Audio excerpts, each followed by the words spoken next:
The Prime Minister attended the G7 session in Hiroshima and also had several bilaterals with attending countries. The one that was watched the most, or with the most interest, was the Ukrainian President Zelensky's, where Prime Minister Modi said India will do all it can for peace. With some rescheduling, the Quad meeting was also held, and India announced that the next meet in 2024 will be held in India. World's richest countries are meeting in Hiroshima in Japan to discuss nuclear disarmament, economic resilience and economic security, regional issues, climate and energy, food, health and development. India is attending as a guest country on Japan's, the host country's, invitation.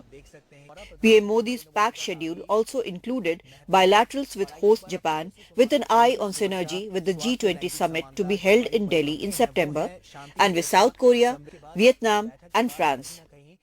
But the one which attracted the most attention was with Ukraine's President Zelensky, the first in-person meeting in the midst of war with Russia after some phone conversations. The four Quad leaders of US, Australia, Japan and India also took time out for a summit in Hiroshima, as it could not take place in Australia as scheduled, underlining the importance attached to this grouping.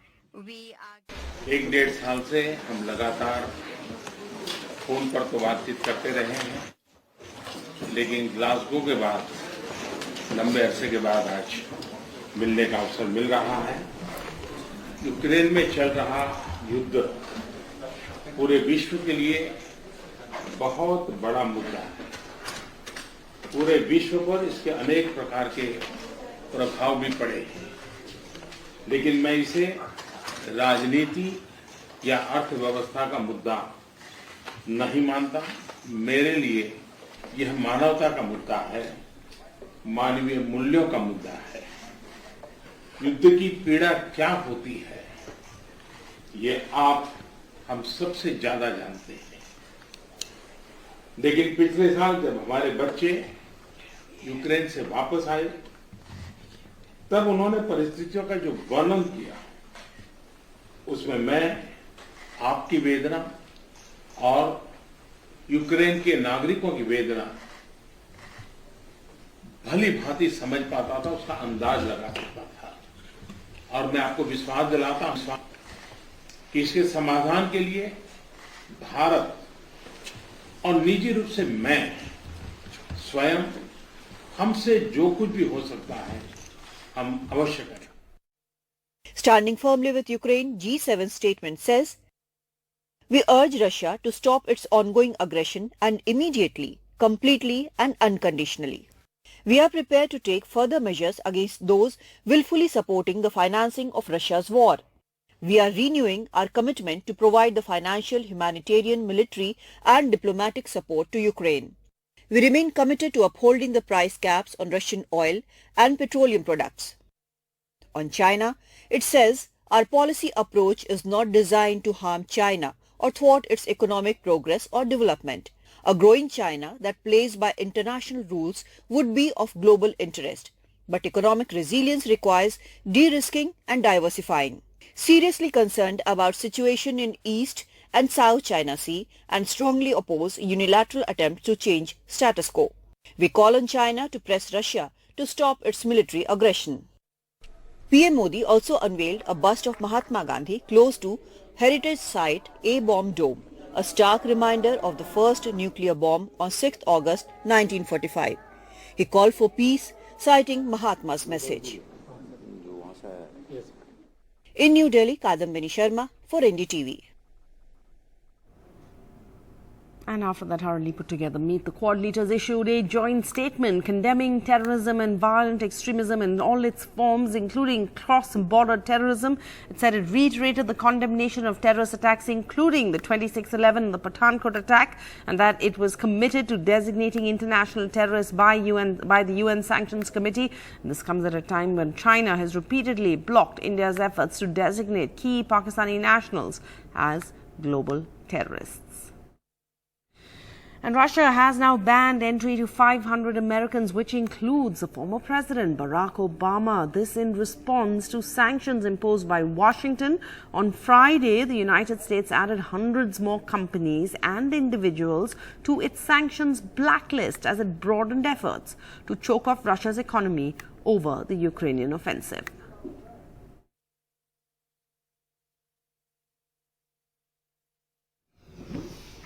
And it was a crowded stage as M. Siddaramaiah was sworn in as Chief Minister of Karnataka, along with the Karnataka Congress President D.K. Sivakumar as his deputy.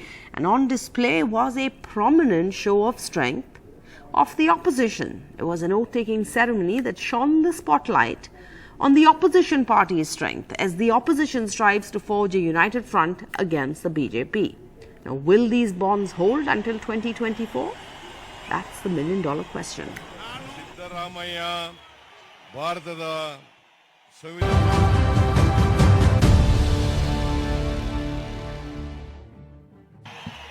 ಎಂಬ ಹೆಸರಿನ ನಾನು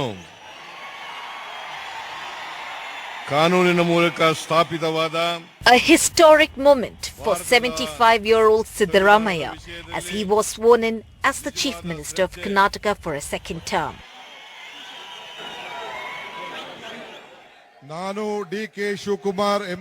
Soon after that, his deputy, 61-year-old D.K. Shivakumar, was also sworn in. A reminder to the Chief Minister that there is another strong power center in his cabinet. Along with the Chief Minister and his deputy, 8 cabinet ministers were also sworn in. But the message from the stage in Bengaluru wasn't restricted to Karnataka. Instead, it was aimed at a national audience, with Rahul and Priyanka Gandhi and Congress chief ministers and a host of national opposition leaders in attendance. The Congress's hopes that its emphatic Karnataka victory could boost the process of stitching together a united opposition at the national level and reiterate the party's relevance. नफरत को मिटाया, मोहब्बत जीती। हम आपको एक साफ सुथरी नॉन करप्ट सरकार देंगे। अपने अपना प्यार और अपनी शक्ति कांग्रेस पार्टी को दी, हम इस बात को कभी नहीं भूलेंगे। ಮಾಡೋದೊಂದು ಮಾಡೋದಿಲ್ಲ, ಏನು ಹೇಳ್ತೇವೆ ಅದನ್ನ ನಾವು ಮಾಡಿ ತೋರಿಸ್ತೇವೆ। ನಾನು ವಿಶೇಷವಾಗಿ ಒಂದು ನಿಮಗೆ ಮಾತು Key allies on stage included NCP's Sharad Pawar, who has made public his ambition to unite the opposition, Bihar Chief Minister Nitish Kumar and his deputy Tejasvi Yadav, Tamil Nadu's M.K. Stalin, Jharkhand Chief Minister Hemant Soren, Left leader Sitaraman Yechuri, and D. Raja, Mehbooba Mufti and Farooq Abdullah from Jammu and Kashmir. I mean, each one of the parties present here who would come here to congratulate the new government have committed themselves to defend India, its constitution, democracy, against hatred, against communal polarization. Everybody is here on the capacities of their parties. We are all committed for saving India today and upholding the Indian constitution and democracy, which is under attack. Mamata Banerjee was the only invitee to have skipped, but she deputed party MP Ghosh Dastidar. Telangana Chief Minister K. Chandrasekhar Rao and Andhra Pradesh's Jagan Mohan Reddy were not invited. Neither was Kerala's Pinarayi Vijayan.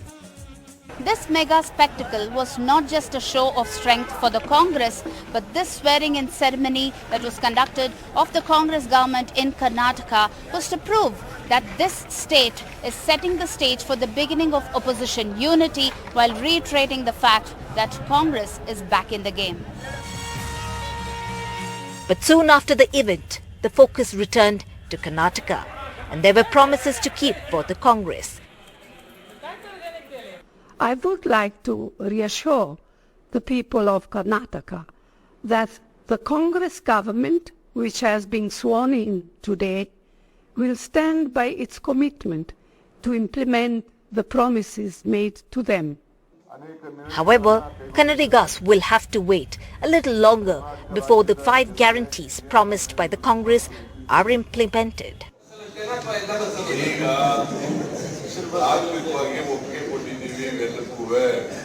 ಗೊತ್ತಾಯ್ತಲ್ಲ ಆದೇಶಗಳು ಕೂಡ ಹೊರಡಿಸಕ್ಕೆ ಹೇಳಿದ್ದೀನಿ. ಆಮೇಲೆ ಎಲ್ಲ details ಎಲ್ಲ ತಗೊಂಡ್ಬರ್ರಿ, ಚರ್ಚೆ ಮಾಡಿ financial implication ಏನೇನಾಗ್ತದೆ ಅವೆಲ್ಲವನ್ನು ಕೂಡ ನೋಡ್ಕೊಂಡು ಮಾಡೇ ಮಾಡ್ತೀವಿ. ಅದು ಎಷ್ಟೇ ಬರ್ಡನ್ ಆದ್ರೂ ಕೂಡ ಈ 5 ಗ್ಯಾರಂಟಿಗಳನ್ನ ನಾವು ಜನರಿಗೆ ಕೊಟ್ಟಿದ್ದೀವಿ, ಅವನ್ನ ಈಡೇರಿಸ್ತೀವಿ. The Congress has promised 200 units of free electricity to each household. Rupees 2,000 per month to every woman head of household. Free bus travel for women. Rupees 3,000 per month for unemployed graduates. Rupees 1,500 per month for unemployed diploma holders. 10 kg of rice per person per month to BPL families.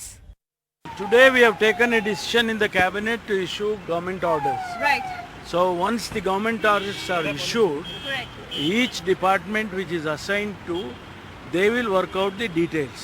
The finances, the numbers, all those things will be worked out and brought back to next cabinet. Okay. And next cabinet will take a decision to implement it and from when date, which date. When is that cabinet? No, that maybe next week. Dismissing Prime Minister Narendra Modi's claims that Congress's guarantees are just an eyewash. Today, Siddaramaiah, the new Chief Minister of Karnataka, gave in-principle approval to all the Congress's 5 guarantees, which would cost them nearly 50,000 crore rupees per annum. However, sources within the Congress also tells us that this may come with riders. In Bengaluru, with Veera Raghava and Pratibha, Shrija for NDTV. And a day after the centre brought in an ordinance making the Delhi Lieutenant Governor, who's the centre's representative, the final arbiter on the issue of appointments and transfers, the Delhi Chief Minister has called this a disgusting joke. He says the central government has insulted the Supreme Court, sounding the war bugle. Chief Minister Kejriwal says his government will challenge the union government's move, which was brought in hours after the Supreme Court went on vacation. 8 days after the apex court gave the AAP-led Delhi government powers to appoint and transfer bureaucrats for everything except those related to public order, police and land, the Modi government notified an ordinance, this on Friday night at 9:55 p.m. that virtually allows 2 bureaucrats to veto the chief minister. The BJP has justified the late-night ordinance, saying that the union government has a broader perspective on governance and policy making, considering the interests of the entire country. 1 जुलाई को supreme court खुलेगा, हम इसको challenge करेंगे supreme court के अंदर, और फिर supreme court, हम जानते हैं कि ये भी जानते हैं अंदर खाने, ये भी जानते हैं कि इस अध्यादेश का क्या होगा. तो क्या ये अध्यादेश केवल इस 1.25 महीने की छुट्टियों के लिए लाया गया है? आज मैंने आप ही लोगों के चैनलों पे देखा कि ये कह रहे हैं कि हम इन्होंने रिव्यू पिटीशन फाइल कर दी है, किसी ने कॉपी भी भेजी है, शायद कर दी है या करने वाले हैं, कर दी है. रिव्यू पिटीशन का क्या मतलब रह गया? जब ऑर्डिनेंस लाके इन्होंने पूरे के पूरे जजमेंट को खत्म कर दिया, तो जो जजमेंट ही नहीं बचा उसका रिव्यू का कैसा? वो अध्यादेश संविधान के तहत पूरी तरह से संवैधानिक, जो दिल्ली का महत्व है भारत के लिए, हर नागरिक के लिए, उसको ध्यान में रखते हुए, और इस बात को भी हमने ध्यान में रखते हुए दिल्ली में ही संसद है, दिल्ली में ही राष्ट्रपति का घर है, दिल्ली में ही सुप्रीम कोर्ट ऑफ इंडिया है, तमाम एम्बेसीज है. दिल्ली संविधान के तहत भी अगर आप चले तो एक यूनियन टेरिटरी है, यूनियन टेरिटरी. और अरविंद केजरीवाल जी, ये जो आपकी मानसिकता हो गई है अराजकता की, जंगल राज फैलाने की, संविधान को दरकिनार कर देने की, ये ठीक नहीं है. And the Indian Air Force has grounded its fleet of MiG-21 fighters until each fighter is cleared of a potential glitch that may have caused the crash of a fighter in Hanumangarh in Rajasthan, in which 3 people on the ground were killed.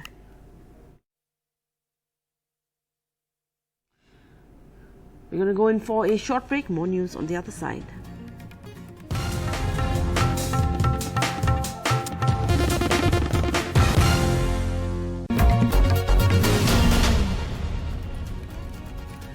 Welcome back. Now over 2.31 crores in cash and 1 kg of gold was recovered from a locked almirah in the basement of the Yojana Bhavan. 7 employees who had access to the basement have been detained for questioning.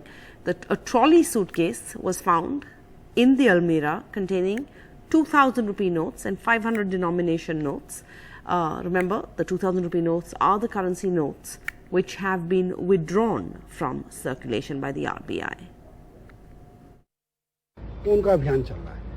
उसमें 2 अलमीरा थी जो कि बंद थी और उसकी चाबी उन्होंने कल भी ढूंढी, वो नहीं मिली।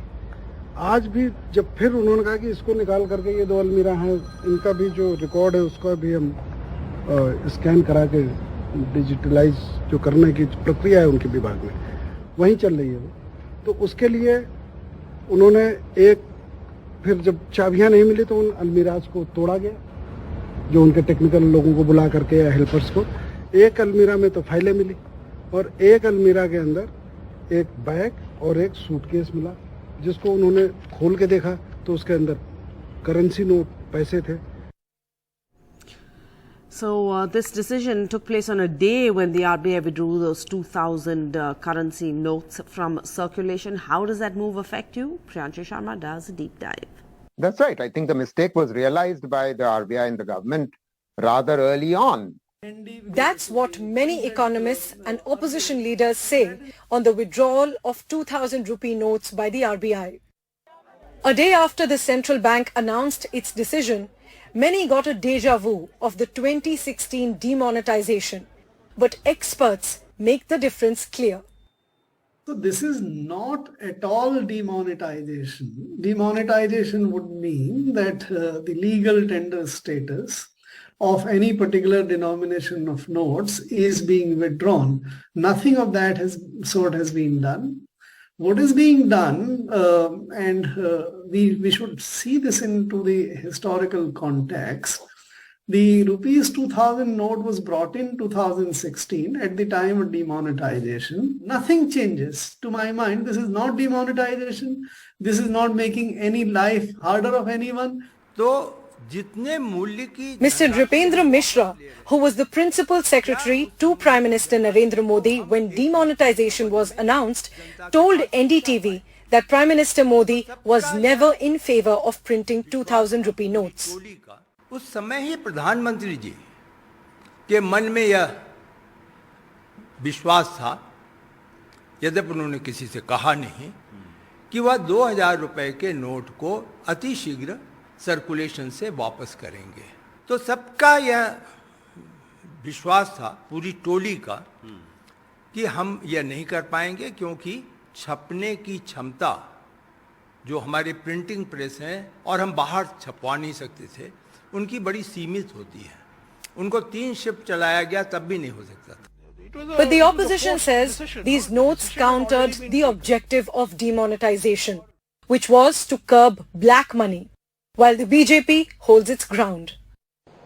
मैं उस वक्त मैंने पूछा था क्वेश्चन कि भाई आपने 500 का नोट 1000 का बंद करके 2000 का नोट आया कैसे मार्केट के अंदर? आज तक जवाब नहीं आ रहा है।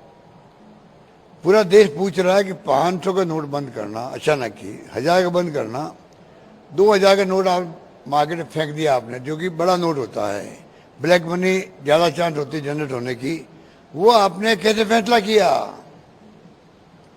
क्यों फैसला किया? समझ के परे अभी तो रहस्य बना हुआ है। और दूसरा कि काले धन पर ये दूसरा सर्जिकल स्ट्राइक है। पहला सर्जिकल स्ट्राइक था 2017 में जब नोटबंदी का ऐलान किया गया था, अरे दूसरा सर्जिकल स्ट्राइक है ताकि बचा खुचा जो काला धन लोगों के पास पड़ा हुआ है उसको बाहर निकाला जा सके। While economists too agree that the common man and the economy won't be impacted much by the withdrawal of these high-value notes, some point to the cash-dependent sectors. So today we know, for example, that real estate is one sector where one has to pay a certain amount in cash because there are transactions which are being carried out in cash by the developers when they're procuring land, getting all the licenses, the permissions from different authorities. The second is jewelry. So even though we have had the GST come in the government has been trying to make sure there's an audit trail. But still, in most of the unorganized shops, we do see that we can buy jewelry by paying cash, and normally it's a 2,000 rupee note which is used for it. 2000 की जो note है, ये आज के तारीख में इसका इस्तेमाल हमारे दैनिक गतिविधियों में नहीं होती है. 10% ही है कैश इन सर्कुलेशन जो 2000 रुपए की नोट में है.